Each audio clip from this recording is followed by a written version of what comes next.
পাশাপাশি এটাও বলবো, যখন আপনারা বাইকে করে কোনো অতিথির বাড়ি, আত্মীয়র বাড়ি যাবেন, সেই জায়গায় যাতে রাস্তাঘাটে পড়ে না যায় সেদিকে খেয়াল রাখবেন, এবং আপনারাও বাইক আস্তে সুস্থে চালাবেন, বেশি জোরে চালাবেন না। কেন? আসসালামু আলাইকুম ওয়া রাহমাতুল্লাহি ওয়া বারাকাতুহু। দূরে কাছে দেশে বিদেশে যে যেখানে আছেন, প্রতিটা আমার ভালোবাসার মানুষকে এবং ইসলাম ধর্মের মানুষকে আমার ঈদুল আজহার মোবারকবাদ জানাই, ভালোবাসা জানাই। ঈদ খুশি, ইসলামের ইতিহাসে ঈদুল আজহার একটা বিরাট গুরুত্বপূর্ণ বিষয় রয়েছে, যেখানে আব্বাজান ইব্রাহিম আলাইহিমুসসালামের ভালোবাসা, তিনার নিজের সন্তানকে আল্লাহর ভালোবাসায় কুরবানি দিবার যে খব দেখেছিলেন, সেটাকে তিনি আল্লাহর প্রেমের জন্য উৎসর্গ করার জন্য আগিয়েছিলেন। আল্লাহ তিনার ভালোবাসাকে, তিনার ছেলের কুরবানির যে ভালোবাসার যে নিদর্শন দিয়ে দেখাতে চেয়েছিলেন, সেই হিসাবে উম্মতে মুহাম্মাদির জন্য সেই দিকে খেয়াল করে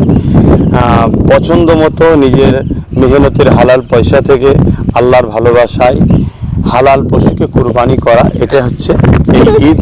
কুরবানি আল্লাহর খুশির জন্য সেই জায়গাতে চেষ্টা করবেন যাতে করে লোক দেখানো না হয়, আল্লাহর খুশির জন্য করবেন, রেশারেশি যেন না হয়। এবং ওই কুরবানি যেটা সিন্নি যেটা হয় তাবারু, সেটা ভালো প্যাকেট করবেন আত্মীয় স্বজন গরিব মিসকিনকে দিবার জন্য, সেগুলো যেন রাস্তাঘাটে কোনো জায়গায় না পড়ে, কেন এটা অনেক পবিত্র পাক জিনিস, সেটা পড়াটা মানে অন্যায় হবে এবং নিজের বিবেকের কাছে বাধা দেবে।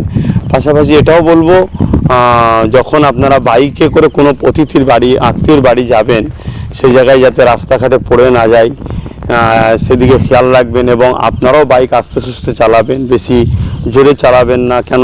অনেকে আপনার অপেক্ষায় রয়েছে, তো সেই দিকটা খেয়াল রাখবেন। দেখা যায় এমন অনেক ভাইরা খুব স্পিডে বাইক চালায়, সেখানে অঘটন ঘটে যায়, এগুলো যেন না হয়। সময় অবশ্যই মূল্য আছে, কিন্তু জীবনের মূল্য অনেকটা বেশি, জীবনকে মূল্য দেওয়ার চেষ্টা করবেন।